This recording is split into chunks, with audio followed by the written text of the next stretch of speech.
बोलिए श्रीमन नारायण भगवान की जय हो।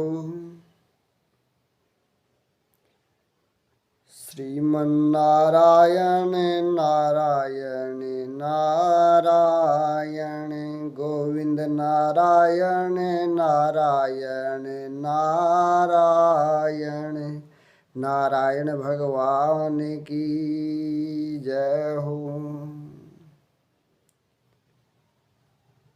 भागवत कथा में बताया गया है कि भगवान का ध्यान करना चाहिए कि ये संसार झूठा है, ये संसार झूठा है, मिथ्या है, लेकिन ईश्वर सत्य है। ईश्वर हमेशा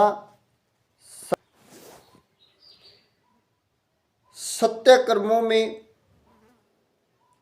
जो भगवान के नाम का स्मरण करते हैं या सत्कर्म पूजा पाठ करवाते हैं घर में, जो मनुष्य भगवान के नामों का स्मरण करते हैं, जाप करते हैं, तो कहते हैं कि उन सत्कामों में, सत्कार्यों में अमंगल हो जाते हैं। इसलिए अमंगल ना हो सत्कार्यों में, तो उसके लिए भगवान की मंगलाचरण करना चाहिए, भगवान का स्मरण करना चाहिए और भगवान की लीलाओं का वर्णन करने से पहले उनका मंगलाचरण करना चाहिए। कथा में बैठने से पहले भी मंगलाचरण होना चाहिए। अर्थात शास्त्र भी कहते हैं, अगर आप भगवान के नामों का स्मरण करेंगे, जप करेंगे, भगवान के नामों का जप स्मरण करेंगे, तो देवता भी उसमें विघ्न डाल देंगे। इसलिए सबसे पहले देवताओं को भी प्रणाम करना चाहिए, उनकी स्तुति करनी चाहिए। देवलोक भी ये सोचते हैं कि कहीं ये नारायण का जप करते करते, भगवान का जप करते करते तुम्हारे बराबर न हो जाए, तुम्हारे समक्ष न आ जाए, तुम्हारे बराबर की उपाधि से ना मिल जाए, इसलिए वो भी सत्कर्मों में विघ्न डालते हैं। इसलिए कोई विघ्न न पड़े, भगवान की स्तुति, मंगलाचरण, भगवान का नाम लेना चाहिए। जीवन अमंगल है और प्रभु मंगल है। मनुष्य की कामावृत्ति नष्ट हो जाए तो सब कुछ मंगल हो जाता है। जो काम के अधीन नहीं है उसका हमेशा मंगल ही होता है, जो काम के अधीन नहीं होता उसका हमेशा मंगल ही होता है। इस संसार में आकर के मनुष्य को, इस जगजीवन को सुधारने के लिए, इस लक्ष्य 84 को सुधारने के लिए, प्रभु के श्री चरणों में जाने के लिए, प्रभु के वैकुंठ धाम में जाने के लिए मनुष्य को भगवान के नामों का स्मरण करना चाहिए, भगवान की स्तुति करनी चाहिए। ध्यान है, कहते हैं कि ध्यान मनुष्य का भगवान के स्मरण में लगता नहीं है। अगर इस संसार के अंदर बैठ कर के हम भगवान के नामों का जाप करेंगे तो संसार हमें, हमारे मन के अंदर इस संसार के अनेक दृश्य आएंगे, लेकिन हमें भगवान के नाम का जप कीर्तन करते रहना चाहिए। इसके नाम का जप करेंगे तो कहीं ना कहीं ये संसार हमसे छूटेगा और भगवान के नाम में आनंद आने लगेगा। और भगवान के नाम में आनंद आएगा तो हम इस भव सागर से पार उतर जाएंगे। कहते हैं, छोटा सा भजन है, उसमें कहा है कि ध्यान धरे उस प्रभु का मनुष्य जन्म अनमोल दिया है। ध्यान धरे उस प्रभु का मनुष्य जन्म अनमोल दिया है। ध्यान धर उस प्रभु का मनुष्य जन्म अनमोल दिया है। ऐसी कृपा करी प्रभु ने, ऐसी कृपा करी प्रभु ने, तेरा 1,84 कट जाएगा, तेरा 1,84 कट जाएगा।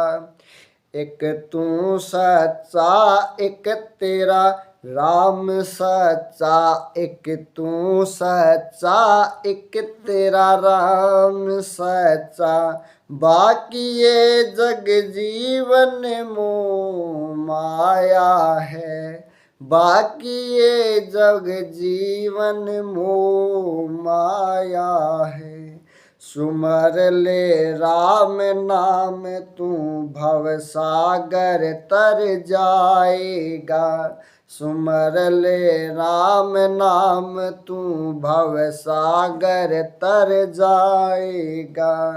सुमर ना राम नाम तू इस झूठे जग संसार में फंस जाएगा, इस झूठे जग संसार में फंस जाएगा। ध्यान धर उस प्रभु का मनुष्य जन्म अनमोल दिया, ऐसी कृपा करी प्रभु ने, तेरा 1,84 कट जाएगा। तो भजन के द्वारा ऐसे ही छोटी सी कली भजन हमने गाई, इसमें भी कहा है कि ध्यान धर उस प्रभु का मनुष्य जन्म अनमोल दिया। ये जो मनुष्य जन्म है ये अनमोल है, अनमोल है। भगवान ने कृपा करी है तेरे ऊपर कि तेरे 1,84 कट जाएंगे।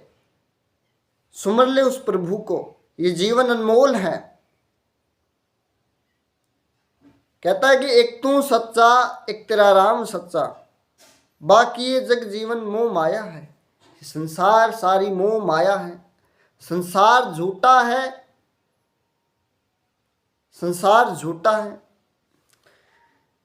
सुमर ले राम नाम तू भव सागर उतर जाएगा।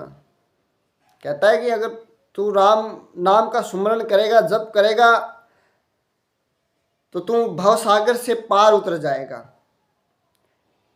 सुमरे ना राम नाम तो, सुमरे ना राम नाम तू झूठे इस जग संसार में फंस जाएगा। अगर तू राम नाम नहीं सुमरेगा, सुमरन नहीं करेगा, जप नहीं करेगा, तो तू इस झूठे जग संसार में तो फंसा का फंसा रह जाएगा। वही योनियां तुम्हें भोगनी पड़ेगी, फिर से तुम्हें मनुष्य जन्म में आना पड़ेगा और फिर से इस प्रभु के भजन करने पड़ेंगे। इसलिए ये जन्म तेरे को दिया है, तो हे मनुष्य आप इस जन्म को सुधारिए और प्रभु के नाम का स्मरण करिए, जप करिए, प्रभु की लीलाओं का वर्णन करिए। जो प्रभु की लीलाओं का वर्णन करते हैं, जो प्रभु की लीलाओं को सुनते हैं श्रोतागण, तो वो भव सागर से उतर जाते हैं। सुनना ही नहीं बल्कि जो कथा में लिखा है उनकी बातों पर अमल करना भी चाहिए। जो अमल करेगा वो भव सागर तैर जाएगा। ये संसार मिथ्या है। भगवान कहता है कि हे उद्धव, श्री कृष्ण ने कहा कि हे उद्धव, केवल एक मैं ही सच्चा हूं, यह संसार झूठा है। प्रभु परमात्मा सत्य है और ये संसार असत्य है। लेकिन संसार सत्य लगता है, परमात्मा झूठ है ऐसा लगता है। लेकिन जैसे एक राजा सच्चे मोतियों का हार न पहन करके नकली मोतियों का हार पहनता है, तो भी यही समझा जाएगा कि राजा ने जो हार पहन रखा है वो सच्चे मोतियों का हार है। लेकिन एक गरीब अगर सच्चे मोतियों का हार पहने तो वो भी झूठा लगेगा कि नहीं, ये सच्चे मोतियों का हार तो नहीं है, ये सच्चे मोतियों का तो हार नहीं है। तो इसलिए भगवान ने इस संसार को झूठे मोतियों के समान मान करके अपने गले में ढाल रखा है। लेकिन सत्य तो केवल एक भगवान ही है, एक ईश्वर ही है। बाकी ये संसार तो मोह माया है। इस मोह माया में पढ़ करके हम अपने आप को नहीं छुटा सकते। अगर इस मोह माया में